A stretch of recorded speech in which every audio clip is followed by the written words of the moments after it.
기준금리가 최저치로 낮아지면서 반대로 최고치를 경신하고 있는 가계부채를 걱정하는 목소리가 높습니다.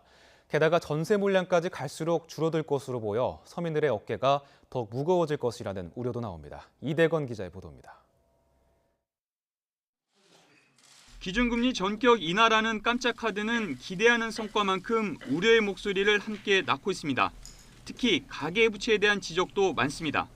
이주열 한국은행 총재는 가계부채도 고려하긴 했지만 고려 요소 가운데 최우선은 아니라는 점을 명확히 했습니다. 저희들이 가계부채를 고려하지 않는 게 아닙니다. 단지 그 당시 상황에 따라서 그 우선순위라고 할까요?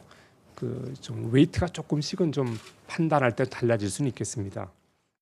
장기적으로 보면 가계부채가 큰 폭으로 늘지는 않을 것이라는 판단에 따른 것이지만 가계부채 자체는 이미 폭발 직전입니다. 지난 3월 기준으로 가계부채는 1,223조 원을 넘어 사상 최대치를 경신했습니다.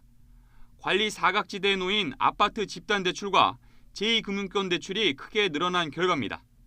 금리 인하 발표 직후 금융당국이 여신 관리를 강화하겠다고 나선 것도 이런 위험 때문입니다.